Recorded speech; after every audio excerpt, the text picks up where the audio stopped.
श्रीसिद्धान्त सुपाठका मुनिवरा रतनत्रराधका पंचैते परमेष्ठिनं प्रतिदिनं कुर्वन्तु नो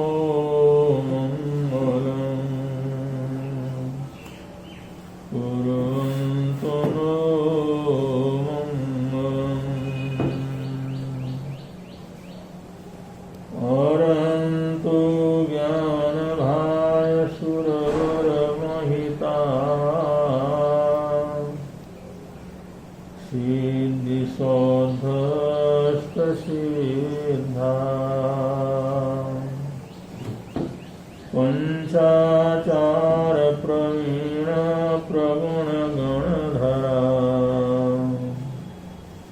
पाठकाच आगमा लोके लोकेश वन्द्य सकलयतिवरा साधुधर्म विलीना पंचप्यते सदाता विदहतु कुशलम् विनुनाशं विधाय विनुनाशं विधाय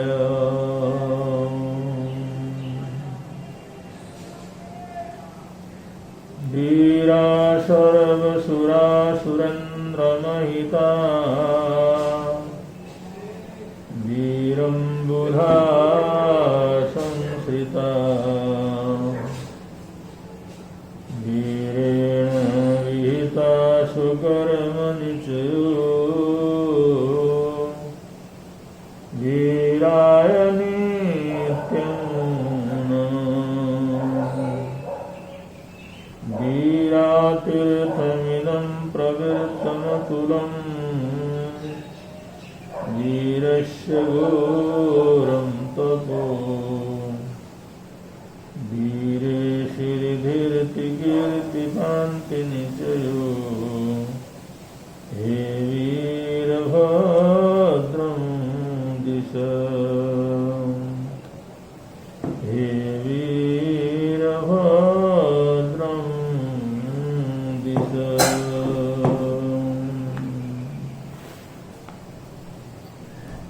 न दैवमपि संचिन्त्य पदेदुद्योगदातुन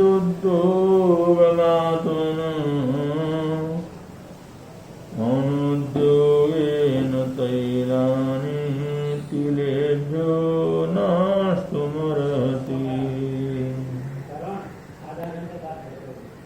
उद्यमेन हि सिद्ध्यन्ति कार्याणि न मनोरथैः न सुप्तस्य सिंहस्य परविशन्ति मुखे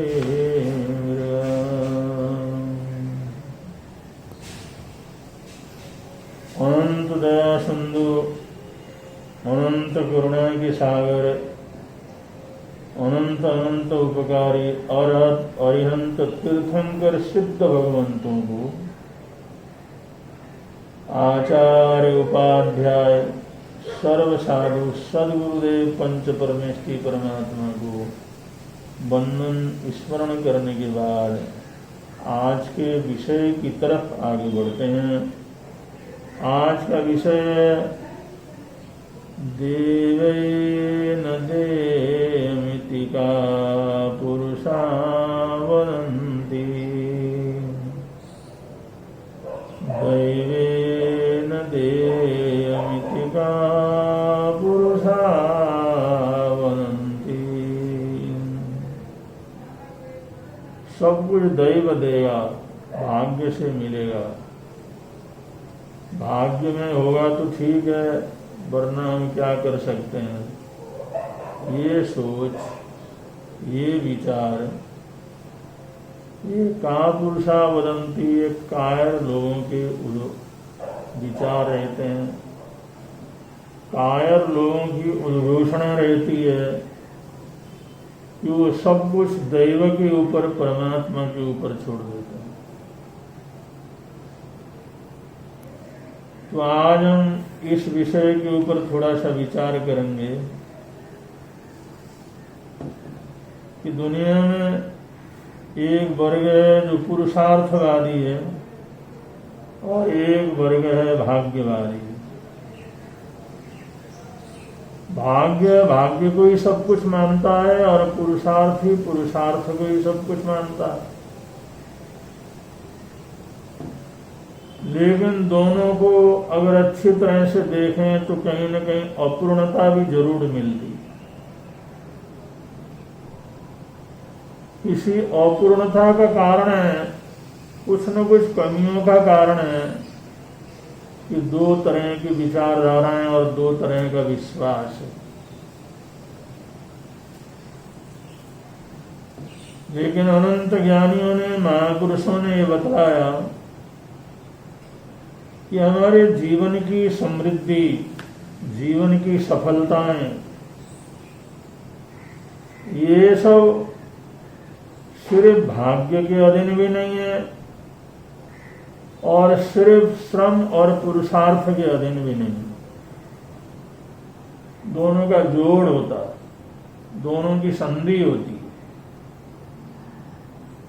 दोनों की संधि से ही सफलता पैदा होती है। दोनों की संधि से ही, दोनों के मिलने से ही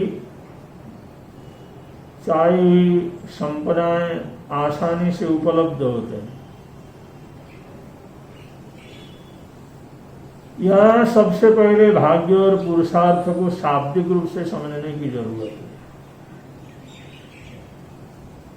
पुरुषार्थ तो यह है काम करना, परिश्रम करना, आलस्य को छोड़ देना, हमेशा अपने काम के प्रति जागरूक होकर के रहना और श्रम में पूरी तरह से मन लगा करके श्रम करना, ये पुरुषार्थ के अंतर्गत आता है। और भाग्य के अंतर्गत आता है इंसान की पुण्यवानी, उसका सहयोग, या किसी माता पिता का आशीर्वाद, गुरुजनों का आशीर्वाद, सेवा करने से, सहयोग करने से जो गरीबों की दुआ मिलती है वो दुआ, या विद्वान लोगों का मार्गदर्शन, उनके पास विनय पूर्वक जाते हैं, उनकी सेवा करते हैं तो मार्गदर्शन देते हैं,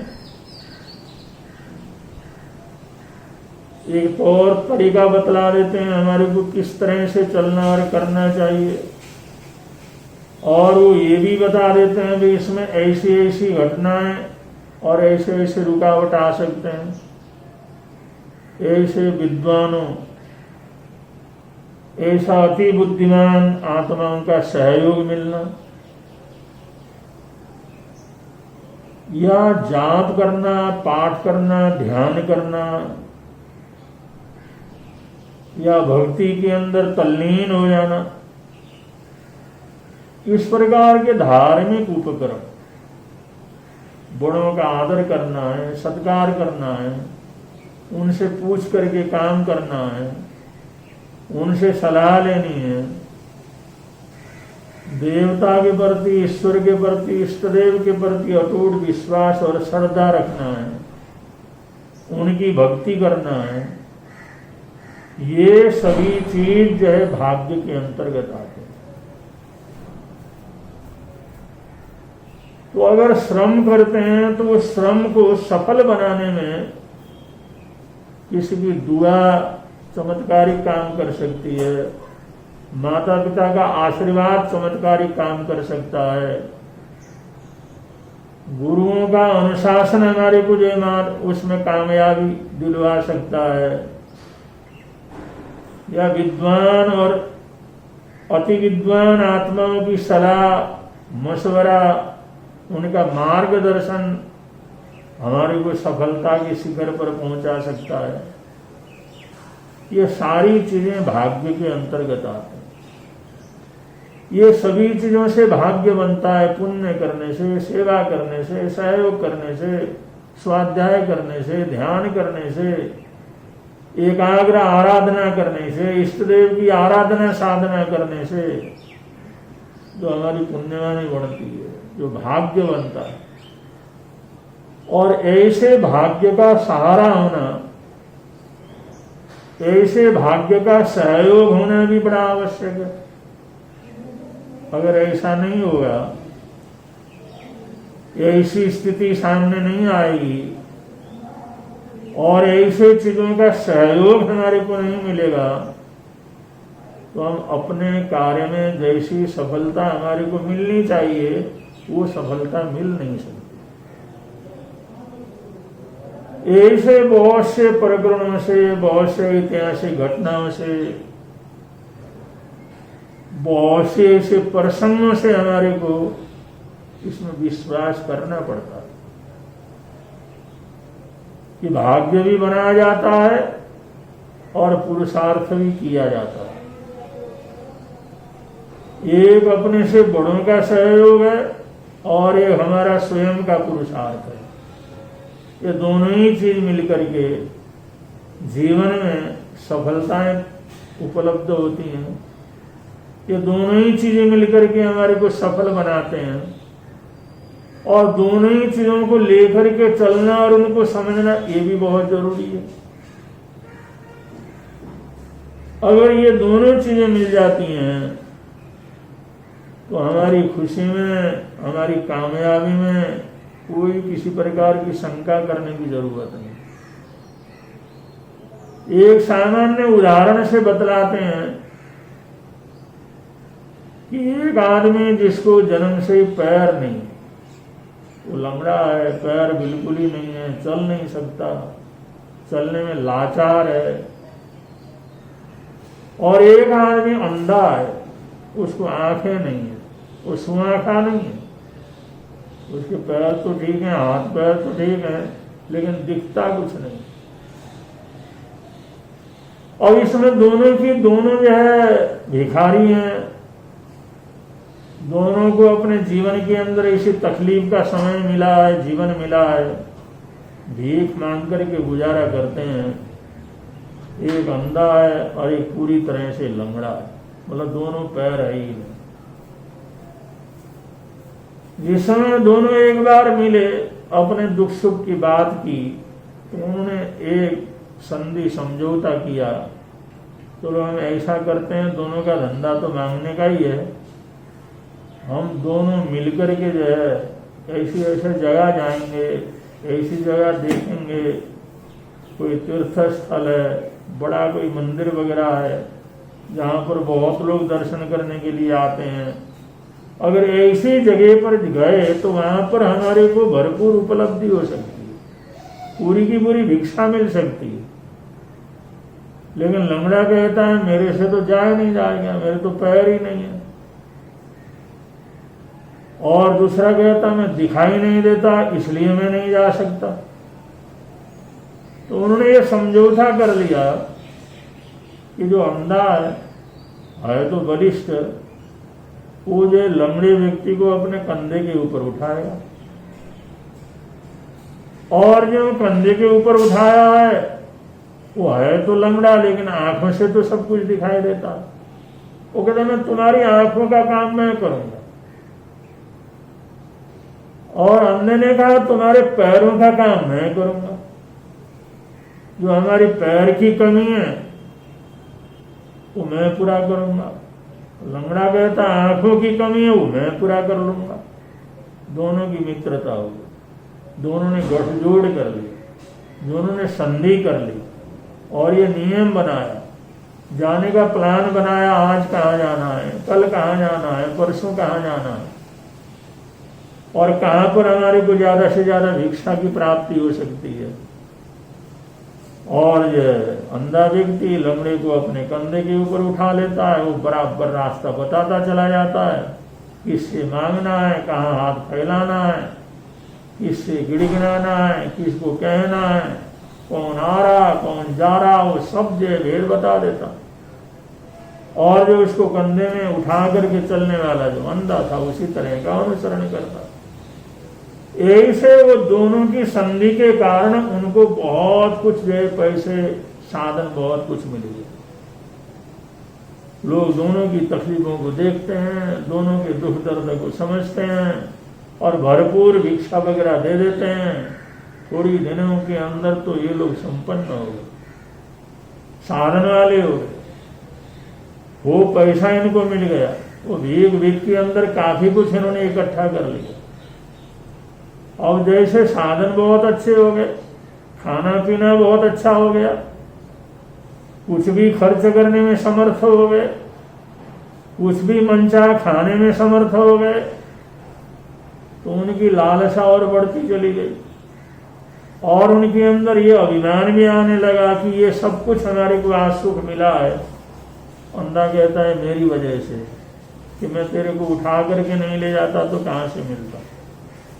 और लंगड़ा कहता अगर मैं देख करके न बतलाता, रास्ता न बतलाता, मैं लेकर के न जाता, तेरे को न पहुंचाता तो तू कैसे जा सकता था। दोनों कहते हैं मेरा ज्यादा सहयोग है, एक कहता मेरा ज्यादा इसमें सहयोग है। और एक दूसरे का मान सम्मान करने के बजाय एक दूसरे को नीचा दिखाना प्रारंभ किया, तो दोनों की संधि विच्छेद हो गई और दोनों अलग अलग हो गए।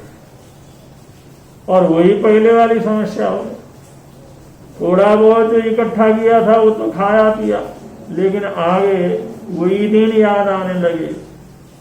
अगर हम इकट्ठे थे तो कितना सुखी थे, अगर मिलकर के चल रहे थे तो कितने सुखी थे, कितनी सफलताएं मिलती, कितना कुछ हमारे पास आ जाता था।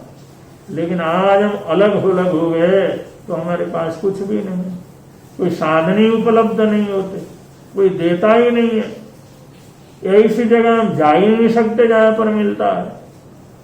तो ऐसे वो दोनों बड़े परेशान हो गए। यही बात शास्त्रकार यहां पर कहते हैं, भाग्य और परिश्रम ये दोनों मिल जाते हैं तो वहां पर बड़ी सफलताएं होती हैं। लेकिन अगर भाग्य अलग जो है और परिश्रम अलग है, भाग्य और परिश्रम का मेल नहीं है, दोनों का योग नहीं है, तो बहुत कुछ भाग्य के भरोसे करने पर भी नहीं मिलता और बहुत कुछ श्रम करने पर भी उसको बिना भाग्य के कुछ मिलता नहीं। और भाग्य क्या है ये शास्त्रकारों ने बतलाया कि बड़ों का जो आशीर्वाद है वो भाग्य है, माता पिता का जो वात्सल्य है वो भाग्य है, गुरुजनों का आशीर्वाद है उसको भाग्य कहते हैं, गरीबों की जो दुआ होती है उसको भाग्य कहते हैं।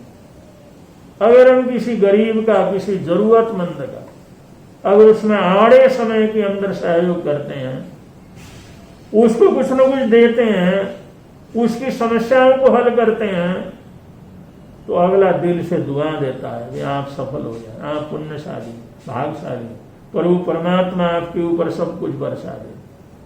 आपने मेरी बात सुनी है, परमात्मा आपकी बात सुनते, आपकी सबकी मनोकामना पूरी हो। ऐसे हृदय से जो दुआएं निकलती हैं, हृदय से मंगल कामनाएं निकलती हैं, ये वे हमारे जीवन के अंदर बहुत बड़े भाग्य के रूप में सहयोगी होते हैं।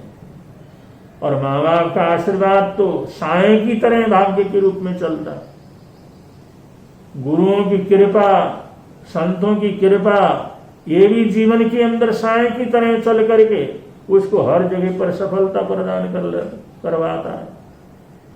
तो भाग्य ये जो केवल जो ईश्वर के ऊपर कोई चमत्कार होना नहीं है कि हम बड़ों का आदर करते हैं, सत्कार करते हैं, उनको पूछ करके करते हैं, सलाह मशवरा करके करते हैं, उनकी सलाह लेते हैं और प्रभु की प्रार्थना भी करते हैं, कोई अनुष्ठान है वो भी कर लेते हैं, भक्ति में भी तल्लीन हो जाते हैं, अपने इष्ट देव के प्रति भी हमारा समर्पण भाव रहता है और जरूरतमंदों की दुआओं को भी लेते हैं। ये सब मिलकर के भाग्य होता है।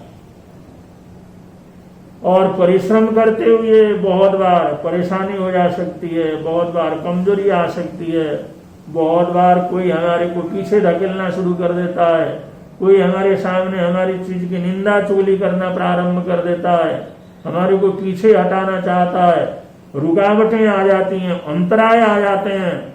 उन सबको पार करते हुए एकाग्र भाव से प्रयत्न करते रहें, बड़े विश्वास के साथ प्रयत्न करें।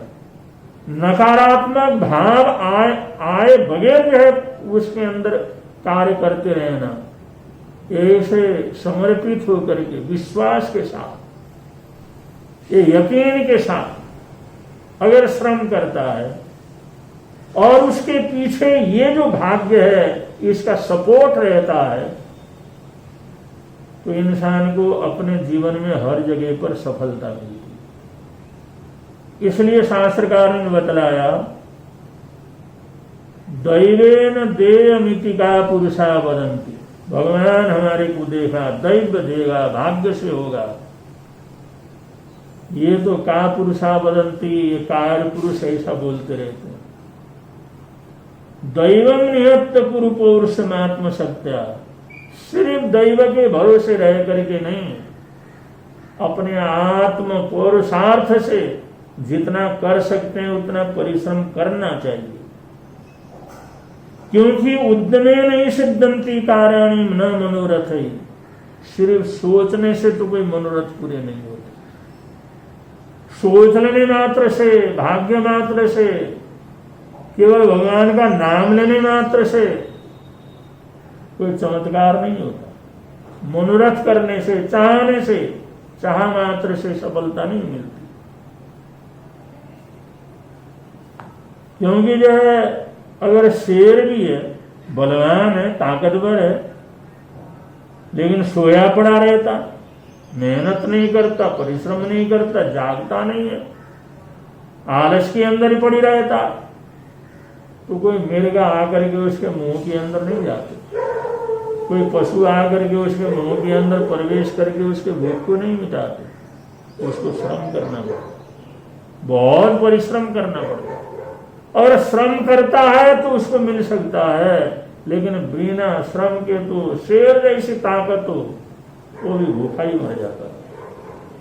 तो यहां पर शास्त्रकारों ने बतलाया कि हमारे जीवन में दोनों का एक बैलेंस होना बहुत जरूरी है। न दैवमपि संचित्यम त्यजेत उद्योगमात्मन, दैव के ऊपर भरोसा करके, भाग्य के ऊपर भरोसा करके उद्योग को, परिश्रम को, श्रम परिश्रम को छोड़ दें, भाग्य के ऊपर भरोसा करके, भाग्य की चिंता करके पुरुषार्थ को छोड़ देना, ये समझदारी नहीं है।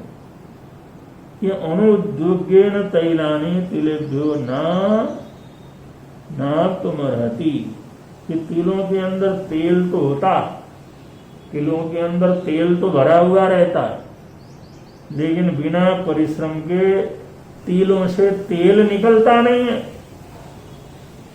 तिल अगर वहां पर रख दिया तो भाग्य हमारे को तेल बना करके देगा, ऐसा नहीं है। तिलों में तेल आया है, प्रकृति से आया है, लेकिन उसको निकालने के लिए, उसको तेल के रूप में प्रयोग करने के लिए तो पुरुषार्थ तो करना पड़ेगा, मेहनत तो करनी पड़ेगी, श्रम तो करना पड़ेगा। और श्रम ही नहीं करेंगे, परिश्रम ही नहीं करेंगे तो तिलों से तेल निकल करके डिब्बी में बंद होकर के आता नहीं। उसके लिए तो परिश्रम की सबसे बड़ी जरूरत है। तो ये सच्चाई है। इसी सच्चाई को शास्त्रकारों ने यहां पर रखा। इच्छा से नहीं, इच्छा और आचरण दोनों मिलना चाहिए। आचरण भी तभी होता है जब इच्छा होती है, कुछ करने की, कुछ संयम की, कुछ परिश्रम की। अगर इच्छा भावना पैदा होती है, इच्छा पैदा होती है, और उस इच्छा के साथ आचरण वो भी जुड़ जाता है, तो उसे सिद्ध होती है। चाहने मात्र से कुछ नहीं होता, चाहने के साथ श्रम भी करने की जरूरत होती है। सिर्फ चाहने से तो कुछ नहीं मिलता। चाहने को इंसान कुछ भी चाह सकता है, कुछ भी कह चाह सकता है, लेकिन चाहने मात्र से कुछ नहीं मिलता, उसके साथ पुरुषार्थ परिश्रम करना जरूरी है। पुण्य से भरोसे, भाई हमारा पुण्य बहुत अच्छा है, पुण्य से तो हम अच्छे कुल के अंदर आकर के जन्म लिए हैं, तो पुण्य के भरोसे नहीं, प्रयत्न के भरोसे सफलताएं मिलती। सिर्फ पुण्य के भरोसे नहीं, पुण्य के साथ साथ श्रम परिश्रम प्रयत्न भी चाहिए। तो ये दोनों का मेल हो जाता है तो जीवन के अंदर सफलताएं मिलती। इसको हम बहुत अच्छी तरह से समझ सकते हैं।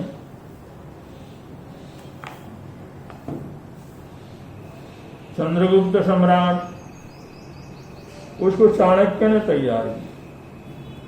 चाणक्य महापंडित थे। चाणक्य नीति अपने आप में अद्भुत नीति है।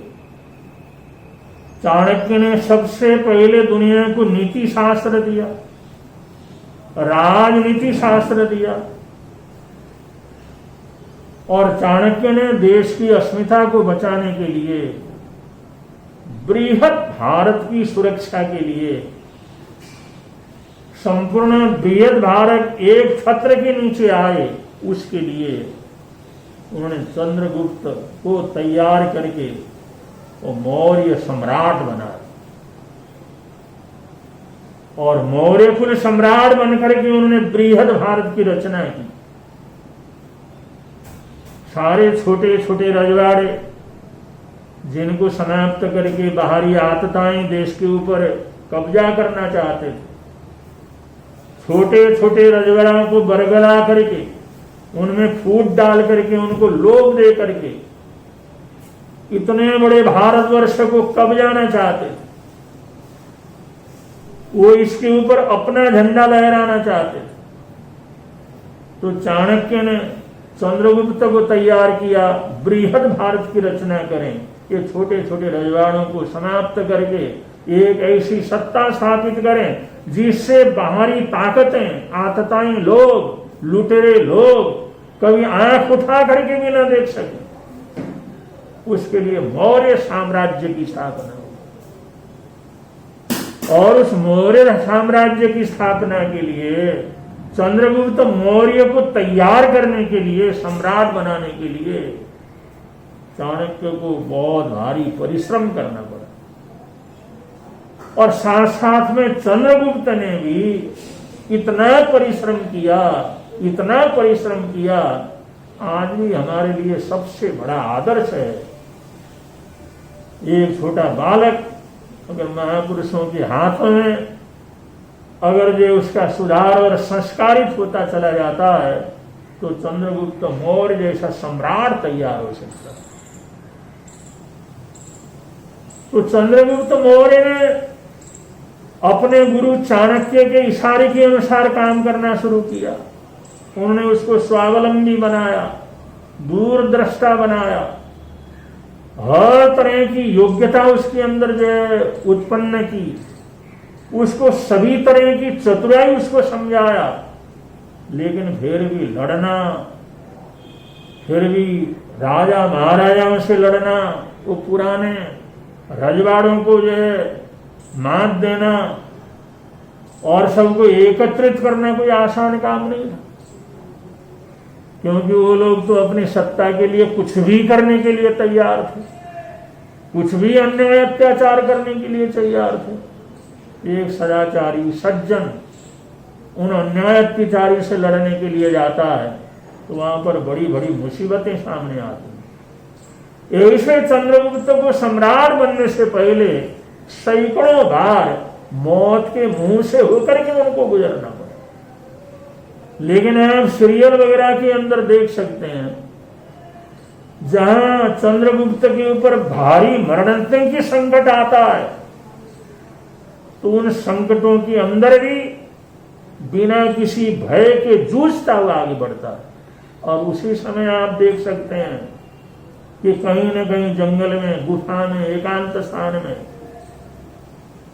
गुरु चाणक्य वो चंद्रगुप्त की सफलता के लिए वहां पर मृत्युंजय का जाप कर रहे होते हैं, इतने ध्यान से, इतनी सद्भावना से, इतने आशीर्वाद से दूर जंगल में बैठे हुए, जैसे ही उस जो है चंद्रगुप्त के सामने मुसीबतें आती हैं, मरणांत की स्थिति आती है, ऐसे समय में उनके गुरु जंगल में कहीं बैठ करके वहां पर मृत्युंजय का ऐसा जाप कर रहे होते हैं, ऐसा जाप कर रहे होते हैं, और उधर उनका आशीर्वाद ऐसा फलता है, ऐसी मंगल कामनाएं फलती हैं, और भयंकर से भयंकर वातावरण से चंद्रगुप्त बाहर निकल आता, विजय प्राप्त कर लेता।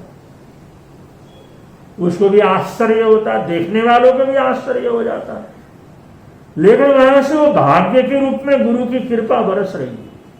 वहां से वो जाप कर रहे हैं, पाठ कर रहे हैं, मंगल कामनाएं कर रहे हैं, किसी तरह इस मुसीबत को पार कर ले। आज भी ऐसा ही होता, सैकड़ों हजारों हमारे नौजवान जो देश के रक्षक हैं, सीमा के ऊपर लड़ते हैं, युद्ध के समय लड़ते हैं, मोर्चे के ऊपर रहते हैं।